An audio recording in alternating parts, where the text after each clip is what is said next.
नमस्कार। Physics guideline में आपका पुनः एक बार स्वागत है।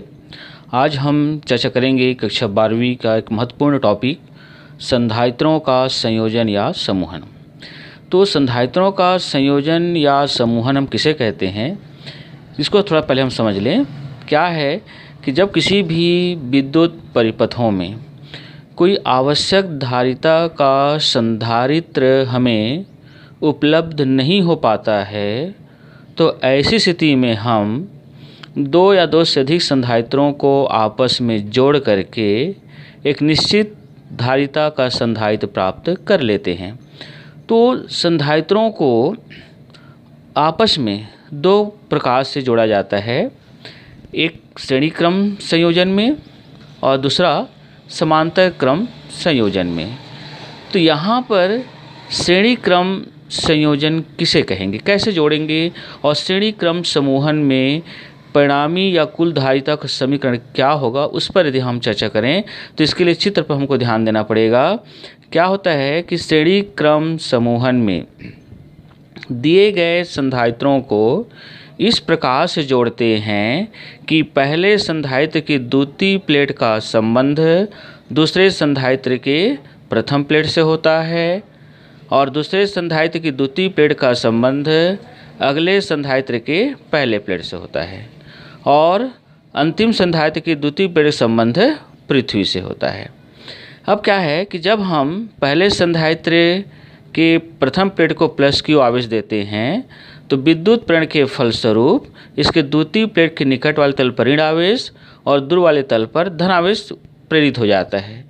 चूँकि इस द्वितीय प्लेट का संबंध दूसरे संधारित्र के प्रथम प्लेट से है, तो ये जो प्रेरित धनावेश है वो दूसरे संधारित्र के प्रथम प्लेट पर चला जाता है और यही क्रिया इनमें जुड़े हुए सभी संधारित्रों में लगातार होती चली जाती है और अंतिम संधारित्र के द्वितीय प्लेट के में उत्पन्न जो प्रेरित धनावेश है ये पृथ्वी पर चला जाता है, जैसे कि आप चित्र में देख रहे हैं।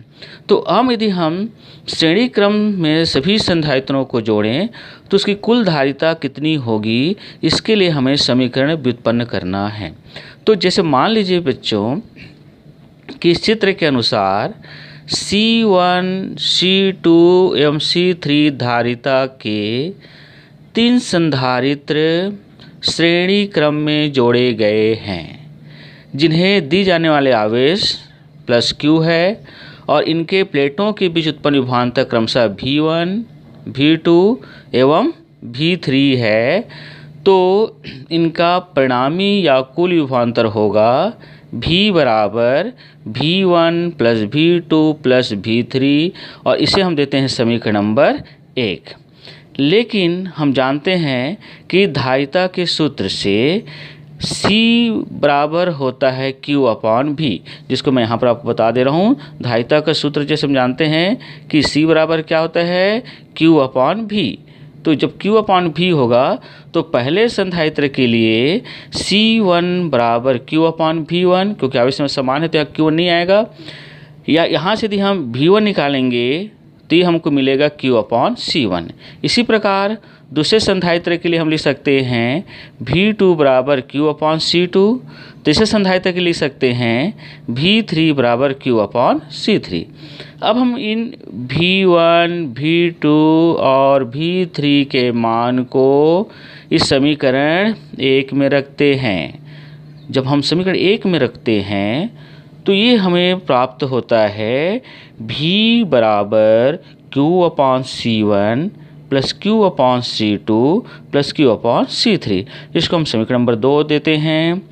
अब यदि मान लेते हैं कि इस श्रेणी क्रम में जुड़े हुए C1, C2, C3 तीनों संधारित्रों की जो धारिता है वो किसी एक संधारित्र के धारिता के बराबर हो, जिसका आवेश Q एवं उनके बीच के विभवांतर भी हो। अर्थात कहने का मतलब है कि C1 और C2, C3 की तुल्य परिणामी धारिता C हो, तो तीनों संधारित्रों को यदि हम एक संधारित्र की धारिता के बराबर माने तो C बराबर Q अपॉन V। यहाँ से यदि V निकालते हैं तो ये हमें प्राप्त होता है Q/C।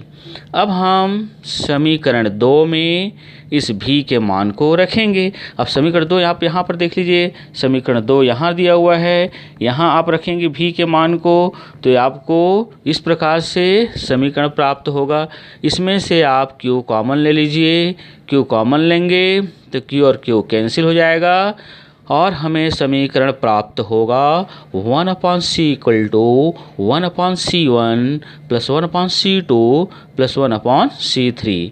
और इसको हम देते हैं समीकरण नंबर 3। और यही समीकरण 3 श्रेणी क्रम समूहन में परिणामी या तुल्यधारिता का समीकरण है, जिसे हम शब्दों में लिख सकते हैं कि श्रेणी क्रम समूहन में परिणामी या तुल्यधारिता का व्युत्क्रम उनमें जुड़े हुए अलग अलग धारिताओं के व्युत्क्रम के योगफल के बराबर होता है।